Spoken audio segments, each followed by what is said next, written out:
All right, we did it. Okay. Hello, everyone. Thanks for being here. We are Bloomfield Development Corporation. We are hosting tonight a development activities meeting for 4412 Liberty Avenue, the Bloomfield Bridge Tavern parking lot parcels, I guess, is the best way to put that. And the ask that you will hear more about in a little bit during the presentation is that the community support the rezoning of the parking lot to be a parking lot.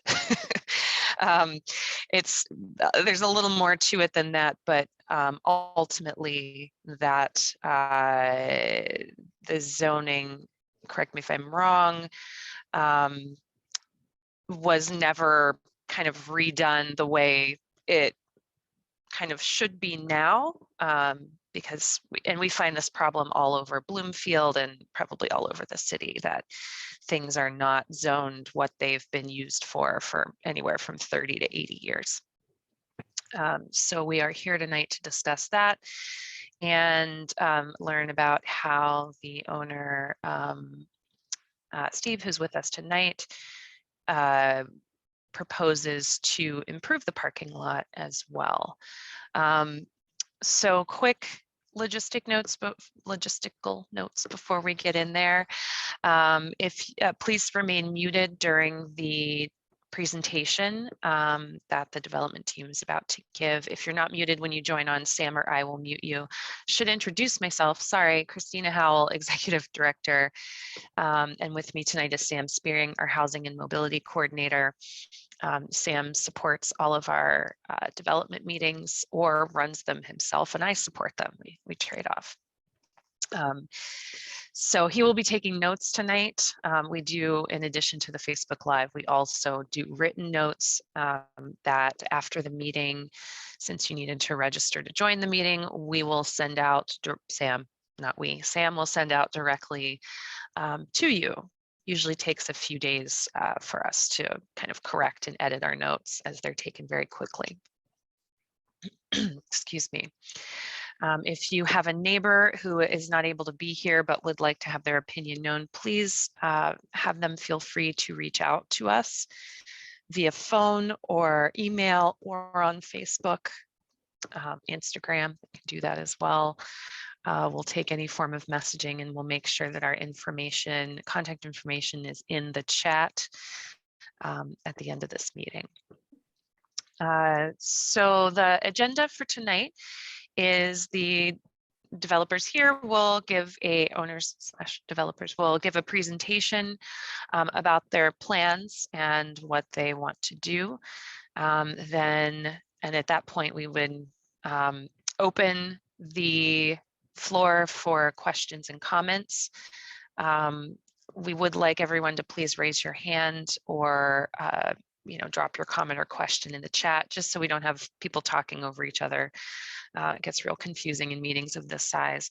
If you're on a phone, if you're calling in from a phone, I do see we have one person there to raise your hand. It is star, help me, Sam, star 6, and then there's to mute and unmute is, sorry, no, star 9 to raise a hand, star 6 to mute or unmute yourself.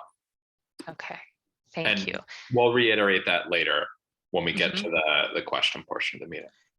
We will, and whenever we see someone on the phone, we also usually will call on you at first and see if you have something you want to say, just to make it easier. But please, at any point, feel free to jump in and raise your hand and do that. Thanks for being here. I think, and then after the question and answer period, once we don't have any more coming in, then we excuse the development team / ownership team, as we have here, and then have a conversation just with the community. That part is not broadcast on Facebook. We do take notes on that, and we do share that with the developer, but they are you know, folks' comments and questions aren't identified or identifiable. And that creates a space where people feel comfortable speaking openly about a project. So again, 3 parts, development team / owner will go first, then the question and answer, where we can all ask our questions and get more information that we don't feel was answered. And then the development team will be excused and we'll have a quick conversation afterwards. So with that, I'm going to turn it over to our development team representatives here to introduce yourself and go ahead and give your presentation. And do you need screen sharing capabilities, or would you like us to, yes? Yes, please. Okay, yes, I can do that. Okay. One moment, please. But feel free to introduce yourself Okay. while Yeah, sure. My name's Jeff Blau. I'm an architect here at Wildman Chalmers Design and brother-in-law to Steve Frankowski as well. So Steve, owner of... I was the owner of the Bloomfield Ridge Tavern for 32 years, so I still own the building.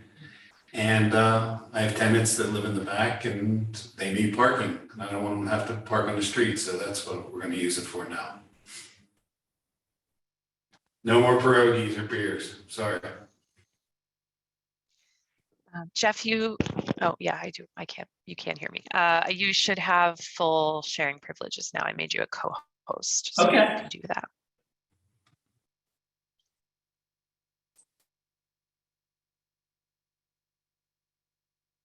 Can you all see that?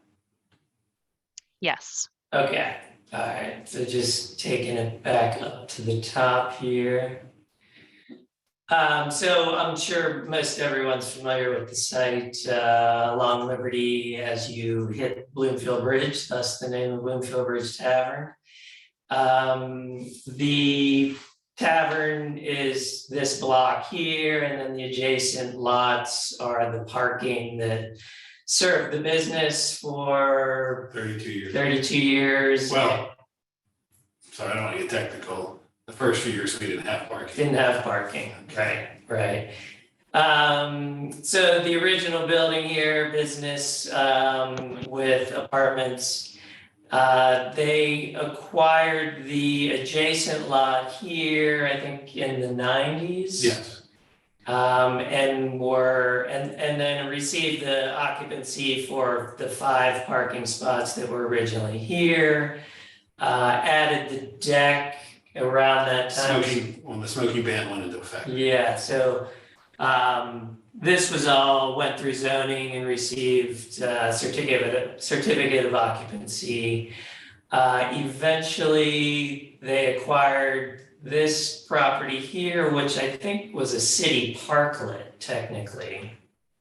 5 inches of concrete with 5 stick trees, yeah. Yeah, so Steve's dad, Stan, acquired that parcel back in the 90s as well. And with it, he was permitted to park there. As we found out recently, it was a limited time frame, which only came to light recently when Steve received a violation. And that's sort of what has brought all of this about. Inspector had pulled the records and realized it was a limited certificate of occupancy for the additional parking along this last parcel that butts up against the bridge. And then just, so Steve mentioned some of the rental properties that he owns, namely on Darcy Street here. So currently he is providing parking for many, if not all, of those tenants who live in those houses along Darcy Street, as well as tenant at 4412 Liberty as well. So again, here's more of a 3D aerial view from 2021. The paving has since, or the parking lot has since been repaved. Pretty much the same configuration as you see here. Again, just this is a current shot from a couple months ago before the snow hit. You can see, so pretty much the same configuration, same allotment. There were 16 parking spots and currently are 16. We are dialing it back to 14 spots to accommodate current city requirements, which I will get into when we look at the site plan. This is the view down Panama Way, which runs behind the building, looking towards the bridge. And so you can see dead end. There's the entrance to the lot. And then here's the view from the sidewalk on the Liberty Avenue side. You can see the current crosswalk. And then parking lot, and this was the deck that was added in the 90s. So I'm going to go back to our new proposed site plan, which doesn't really change much from the current situation, but does include the improvements that were requested by the city during their initial zoning review. So again, the tavern is a lot in this sliver here. This was the initial lot that they acquired in the 90s to accommodate 5 parking spots. And then this is the parklet here, which was acquired after that and received the temporary certificate of occupancy for this additional parking. So the improvements would be to bring it up to the current zoning ordinance would, for the number of spots that are asking for 14, again, there are currently 16.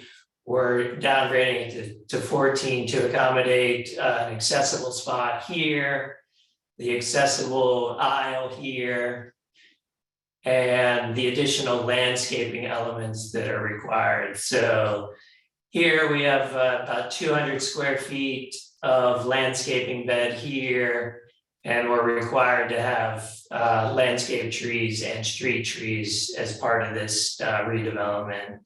There's also fencing along here, which is another part of the ordinance.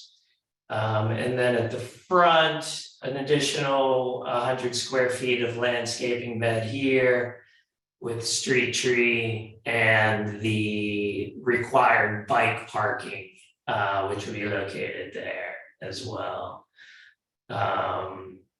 The current off-ramp from the bridge has the public chain link fence along here, which terminates at this point. So we are not proposing any additional fencing or trees along this stretch, which would obscure the pedestrian view and any vehicular view as you come off of that ramp or pedestrian trying to get across the crosswalk here.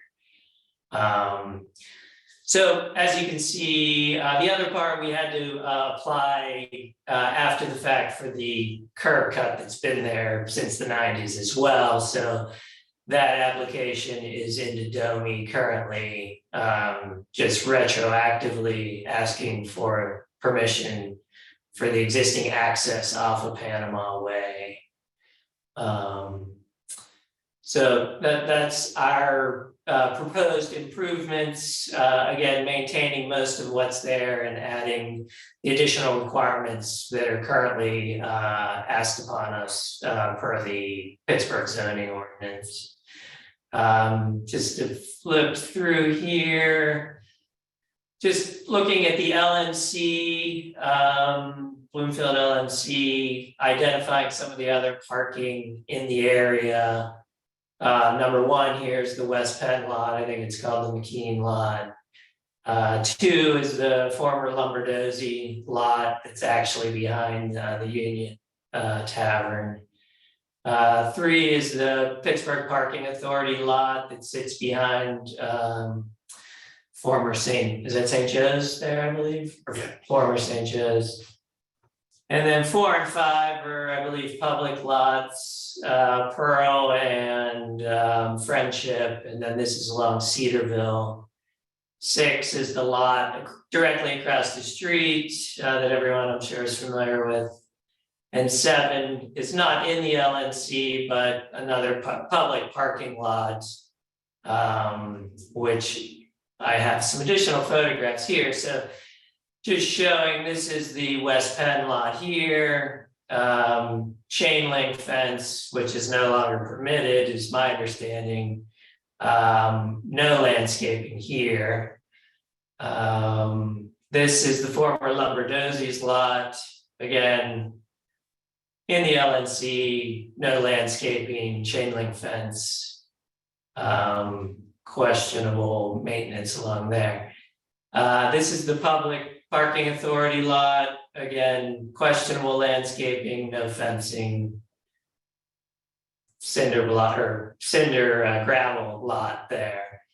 So this is what we are adhering to, which seems to be the current standard in terms of trees, landscaping, and fencing.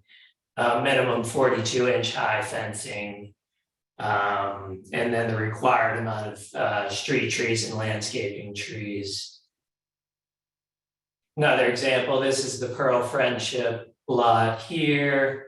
So again, a nice job with the street trees, landscaping, fencing, which is what we are being held to and what we would be installing. Here's the current Foodland parking lot, which I'm sure will be changing in the near future with the development at some point. But in its current state, as you can see, no fencing, no landscaping. And then again, this is the last example on Taylor Street, which is a pay lot. So they did a fairly nice job here with the trees, landscaping, and the fencing here. So we are required, besides the curb cut application that we have to get permission for, we are required to get a special exception to have commercial parking in the LNC. So that's one approval we'll be asking for with the Zoning Board of Appeals.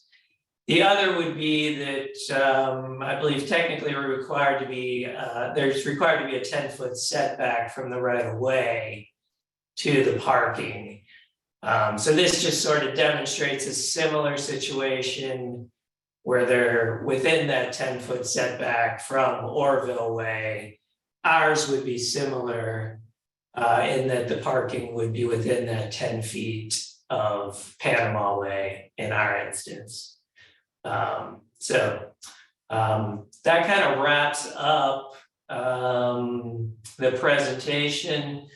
Again, I would just reiterate, as Steve said early on, that this is not really intended to be a commercial lot. This isn't a pay lot. This is a lot that served the business for years. If a business were to reopen on the property, this would serve that, obviously, as well as ongoing parking for Steve's tenants and the properties that he owns in the neighborhood.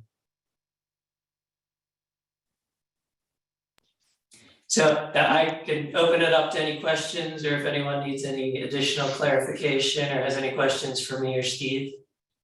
Excellent, thank you. Sure. And let's see here. We do still have someone on the phone. Again, it is, I'm sorry, I'm sure it must confuse you if I'm forgetting them as well. Star 6 to mute, star 9. Okay.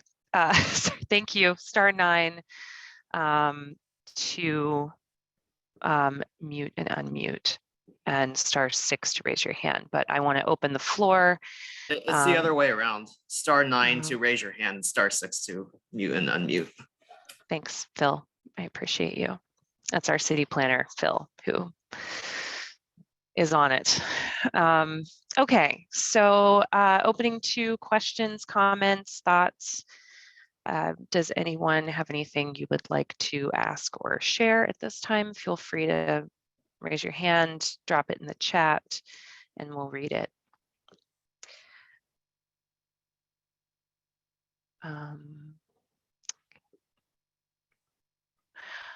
I see a hand raised from Bruce Chan. Hello. I have a couple, just two questions. My first question is, how are you doing, Steve? Long time no see. I know, I see you riding on your bike. I'm glad you're wearing a helmet now. Thank you. Yeah, no, we miss you, Steve. So thank you. Hey, we miss you guys. We miss you all. Yeah, glad to see you're doing well. My other question is, I'm just wondering, maybe this is more of a question for the city and Phil here, is just like, what are the options and what are the ask? I know that the ask was to basically approve the new occupancy, but like, are there other, I'm just confused on what are the other, what are the potential actions or ask? I'm just kind of like, I just want some clarification from the city as far as like what is going on here. So this was a lot that was never approved. I'm just kind of confused. Maybe some clarification would be great from the city. So Phil, I don't know if someone from the city could clarify, that'd be great. Nice seeing you, Steve. Hey, you too, Bruce. Take care. Yeah, I think Jeff explained it pretty well. So the situation is that the occupancy permit for the parking lot was only temporary, and they need a permanent certificate of occupancy, and the use that they're looking for is classified as commercial parking. So that's going to be a special exception that they're going to have to seek from the zoning board. And to clarify, to Bruce's point, they're asking for the community's support for that. Am I correct, Phil, in saying that? I have a quick follow-up question. So what is it right now if it's not commercial parking? I think it's classified as accessory parking. Right, those were the comments I received back from William Gregory that right, it's no longer accessory parking, it's primary use as commercial limited, being that it's under 25 parking spaces. Yep, that's correct. So this is really just a technicality, Bruce. We do see a lot of projects come through like this where it's maybe like a slight use change or or a situation where we have to match the current use to what's in the zoning code. And to clarify, the developer of something like this, even if it is a technicality, still has to go through the development activities meeting process with the RCO. So we do have to host a meeting and they have to attend one. So if I think that helps to clarify as well. Other questions we're ready for? While we wait for some to come in, I have one that I wrote down. What is your irrigation plan for the landscaping? Are you putting in a sprinkler system? How will you keep that from dying? That's a great question, Christine. I mean, to this point, to be honest, we've allocated the space, and then it would be incumbent upon Steve to contract with someone to, not only. Maybe the same person that cleans the trash, shovels all the walks, salts everything. Oh, that's my brother that lives down on Darcy Street. Uncle Carl, that used to card you. He lives there now. Great, good. Okay, it's always nice to hear that there's a plan. We have so many, for years, we had so many landscaping things that are required to go in. And then within a year, they all die because they aren't, watered or I think taken care of. Across the street on that island, I believe, something like that happened. Mhm. Yep. Yeah. I mean, Yes. other than the cars running over. That too. That does degrade landscaping over time, for sure. There's a question in the chat. Is there an opportunity to use all that rainwater that runs down Panama Way? And I don't know if you're able to capture rainwater from a street. I think maybe the question might be that, could you do like small curb cuts to allow the rainwater in from the street or capture rainwater from your building somehow? I'm sorry, everyone, excuse me. You can go ahead and answer.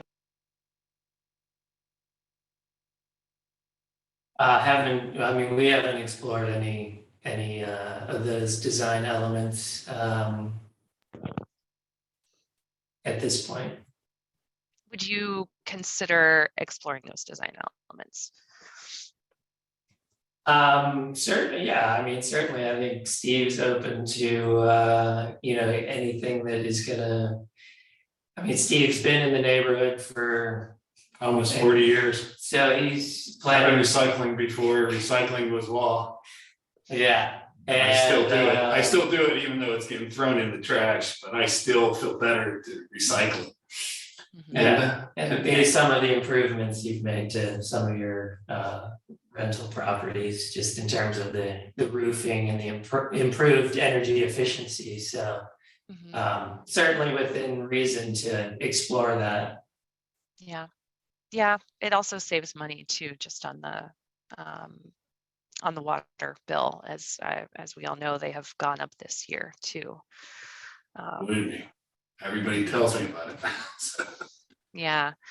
Yeah, and rain barrels are very easy to install, as it turns out, and then maintain over the years. So that might be something to consider, since you do own the buildings too. You could just tap right into a downspout. I was gonna say, there's a downspout right next to the back part where the four trees, the shrubbery.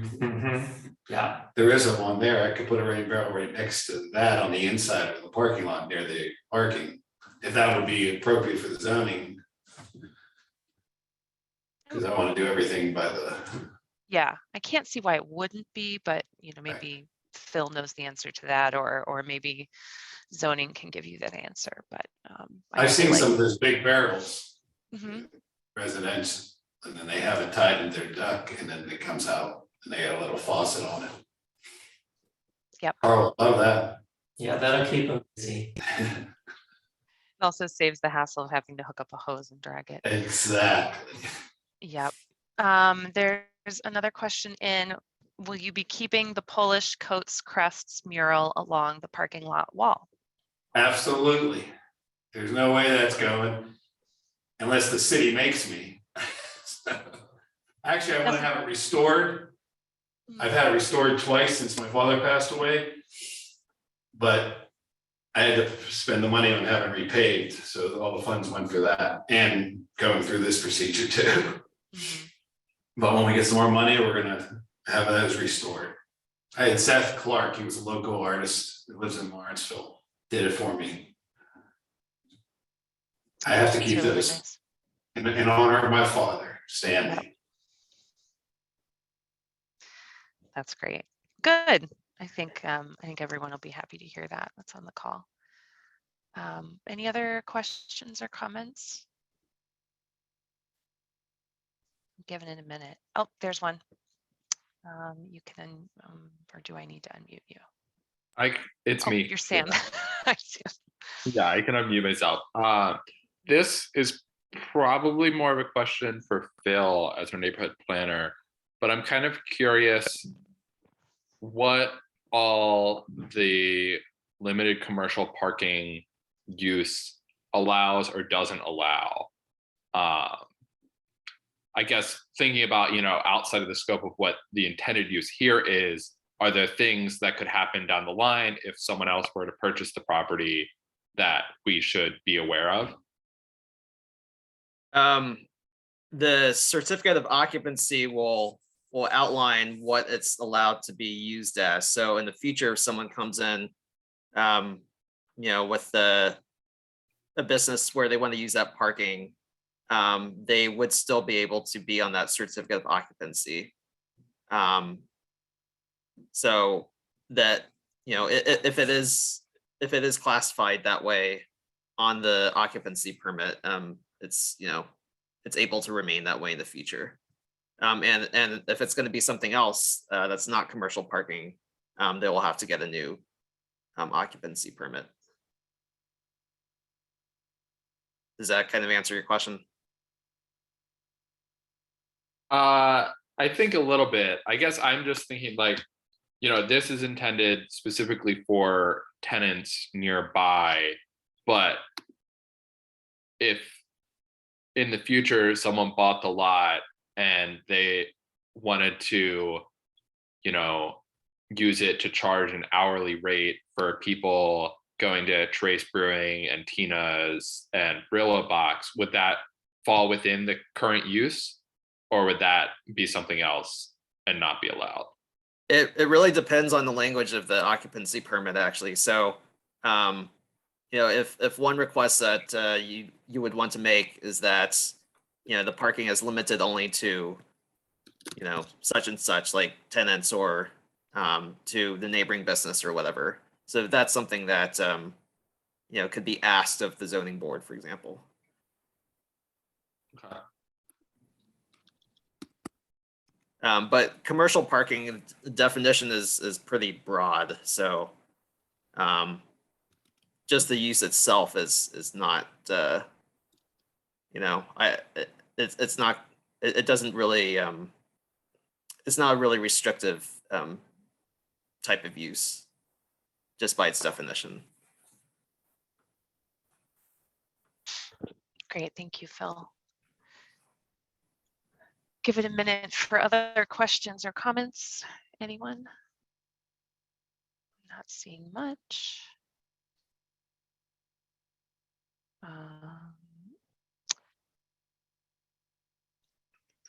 Okay. I have one up. Go ahead, please. Yeah, I was just gonna ask, so I guess it's kind of a couple questions. I'm just curious to know, for clarity, are currently only tenants of the owner using the lot? And I'm also curious if there's a number on like how many cars are being parked there. I don't know. I don't pay attention when I pass by there closely enough to know if it's like fully occupied most of the time or not. I know there's the lot down at the other end of Darcy and there's street parking on Darcy. So I'm just kind of curious how much parking is needed, I guess. Oh, Sam, you'd be surprised that lot down below gets packed up from people all around Bloomfield. And my tenants wouldn't have a place to park a lot of times down there, so they have to have a spot. And then if they call me in the evening and say they have a friend coming over, they give me their license plate number because I can see it on the cameras. And I say, sure, you can let them park there for the evening. If they're visiting them, only if they're visiting them. So I think currently you have it where there's about, with 14 spots, there'd be about 2 spots per property. Right, and then a lot of times when you go to Snowmageddon, twice a year, I need a place to put the snow because you can't put that on the street.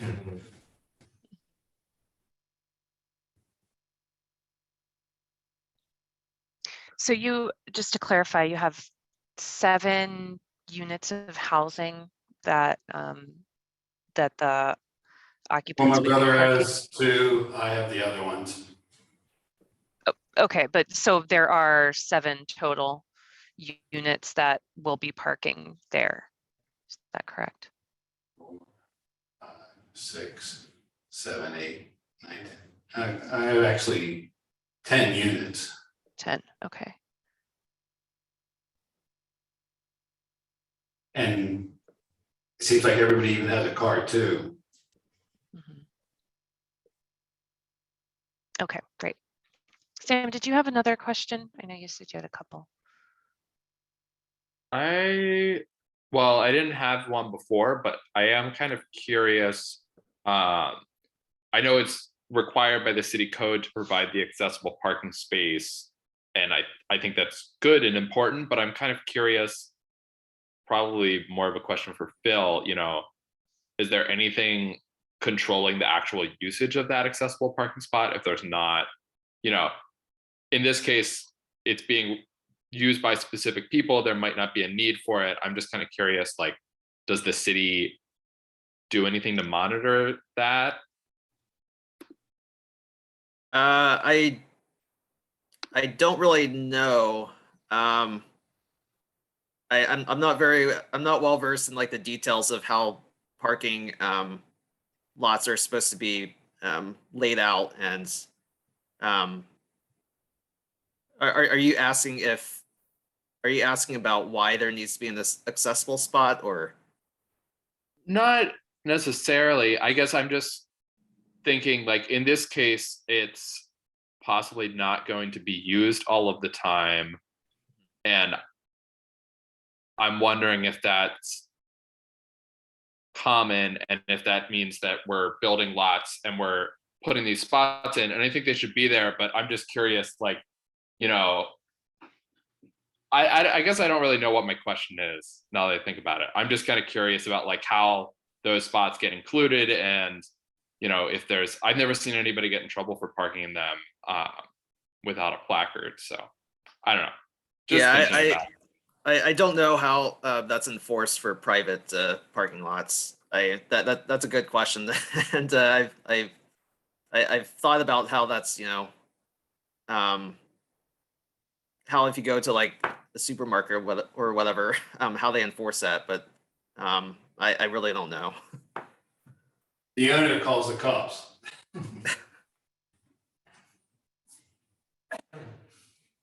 We have another question. Do you know what types of trees you're planting yet? Are you using like the city list to choose your trees, or might you choose non-standard or trees? As far as we've discussed, we would go with the list that the city provides, but we haven't selected them currently. Got it. But I think they'd be comparable to some of the images that I shared at some of the other lots. That, would provide, nice visual presence on the street and a bit of shade as well. Oh, we can't put palm trees in? No palm trees. Oh, darn. Talk about a tree dying. I'll have to put new ones every year. Yeah, you would. Another question I see, Bruce, go ahead. Bruce? Yeah, I just have one clarifying question maybe for Phil at the city. Is this lot, if this particular 4403 Panama Way, if it is to be approved to be commercial parking, is that tied specifically to any, for example, tied to the actual BBT building next door? And I guess my question is like, if in the future, the property, the BBT would be transferred to a new owner, does that mean that and I think it kind of plays on what Sam asked earlier regarding like, if the person would have to apply for like a new occupancy, but like, I'm just wondering like, what is the tie? Because they are different lots, right? So if they are different parcels, and if 4403 Panama stays as commercial, does that mean that it's not connected to any use of the 4412 Liberty Avenue, which is the BBT, in the near or long-term future? Does that make sense? Yeah. It does depend on the certificate of occupancy and the language that's included there. So, if the language says commercial parking lot for the use of 4412 and the other addresses along Darcy Street, then that's the occupancy that's allowed. And if in the future, it's going to shift to a different type of, occupancy, then that's where you would have to get another certificate of occupancy that matches the use that you're using it for. Just to clarify a bit from our end as well, one of the comments I received back from William Gregory as well was that this got a little complicated from a zoning standpoint because it's actually 4 lots. The parking portion never had an address, so they assigned it the Panama Way address. Obviously, the BVT is at 4412 Liberty Avenue. So we are actually going to put together a lot consolidation plan just to simplify it so that it all falls under that one address. So the lots will be consolidated to the 4412 address. Correct. Okay, That's right. so then the parking will be attached to that address because they'll be the same lot. That's my understanding, correct. Okay, So thank I you have for a clarifying. follow-up if that's okay, and nothing is more fascinating than zoning.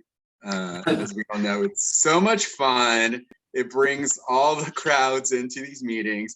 Can you just clarify that, either Jeff or Phil, if you're saying that we're not consolidating lots here though, right? We're not asking to consolidate lots. There's 2 separate distinct lots. There's the BBT lot at 4412 Liberty, and there's the parking lot, which is 440 Panama Way, right? We're not saying we're like consolidating.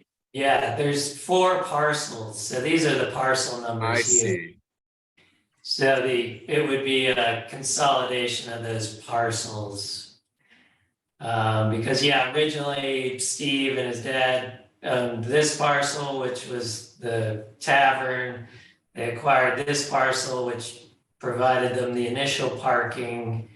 And then this parklet here was, I guess, these 2 parcels. So I've learned a lot myself in terms of zoning. So Bruce, you're correct. It is fascinating.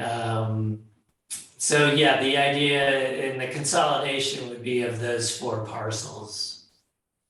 Got it. Thanks for clarifying. And I guess just to give some context on why I'm asking that, if others are interested, it was just that I totally trust Steve. I'm going to take him for his word. This is, he's going to keep it for his tenants. I'm just wondering in the future down the road, if these parcels were to change owners and change hands, I'm wondering what kind of protections does the neighborhood and the community have regarding these lots? Like, do we have control then if someone wants to take all 4 of these lots, or one of the lots, or half of the lots, regarding the parking? Like, could someone all of a sudden, in 25, 50 years, whatever, decide like, oh, I'm just gonna raise all of these things and just make it into my own whatever. So I'm just wondering, that while I totally appreciate Steve doing all of these upgrades, going to be beautiful. He's kept it clean for all these years, even though the BBT has been closed. I'm wondering just like, how do we as community members protect ourselves from future developers who might not be as trustworthy and community oriented as Steve, someone who maybe wants to just maximize all, square footage of all of their land. So that's kind of why I'm asking the question. Not so much I'm questioning Steve, but more on like, how do we plan for the future looking down the road? And it might be something that we can discuss in the next part of the meeting when we kind of talk about it in the committee, unless Phil or Jeff have any insight into that.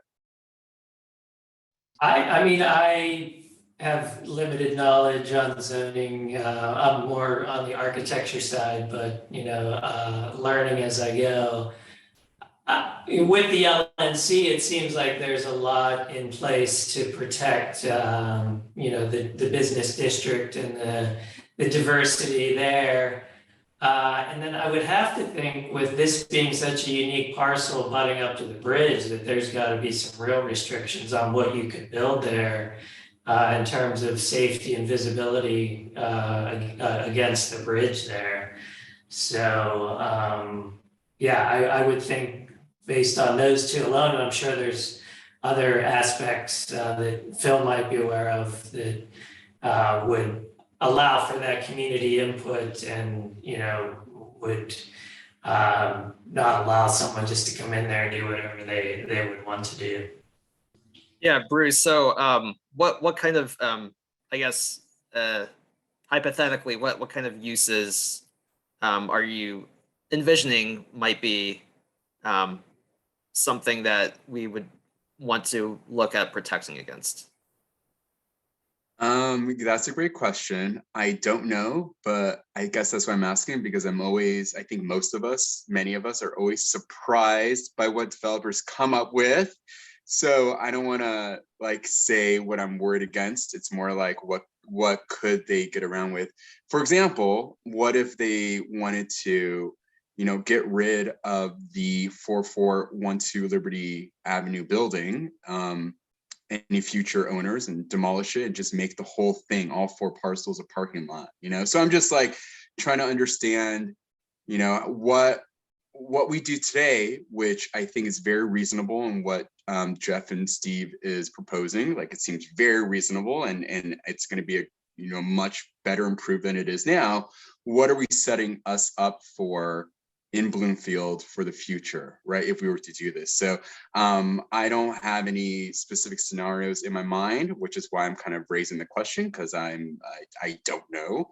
But kind of things to think about. And so if Phil, if you think of anything, let us know. Or Jeff, you think of anything, please let us know. Otherwise, I don't necessarily think there's a huge problem to the proposal as is. I just want to make sure that we've kind of thought of everything and protect ourselves as a community here.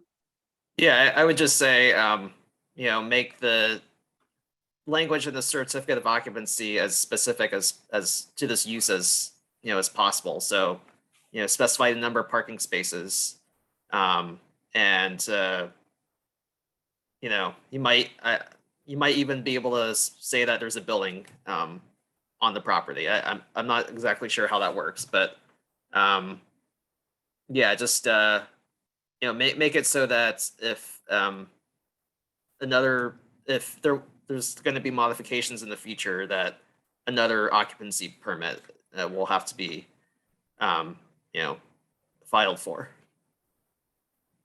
Kick the bucket in 20 years, you don't have to worry about my 2 sons, because they'll be responsible for all this. So you got 20 years, Bruce. Good to know. Yeah. No laughs on that. I laughed. Everyone else is Thank on you, mute. Christina. Everyone else is on mute, so you couldn't hear them. You know my work sense of humor. Any other questions or comments? Classic Steve in the chat, I see from Bruce. Excuse me. Great. I'm not seeing any other questions or comments. Going once. Okay. Well, how many people were on this Zoom today, Christina? We have 12, 14, right about there. So that's Probably not allowed to say this, but those 12, 14, when the Mexican restaurant opens up at Dell's, I'll buy them margaritas. Or tacos, if they're on 21. good catch there. Good save. Excellent. Well, Steve, it's always nice to see you in Bloomfield. You too. And both of you, thanks for your time and your energy here. We will have a quick little community conversation. Sam's still taking notes, and you will get a copy of those notes once he's had a chance to clean them up a little bit, and because he takes them fast, and send them over to you, and then we'll talk amongst ourselves and get back to you on what the asks are, you know, if we have additional asks, because it sounds like possibly around some of the language in zoning would be interesting to us to kind of tailor it to your specific use. And it sounds like you're open to that. So we probably will want to chat about that a little bit. Okay. So yeah, so thank you for your time, and we'll be in touch, and everyone else can stay on for just a little bit, and I'm going to turn off the Facebook streaming now. Okay, thanks for your Take care. time. Bye-bye. Yep, thank you. Bye-bye. Okay.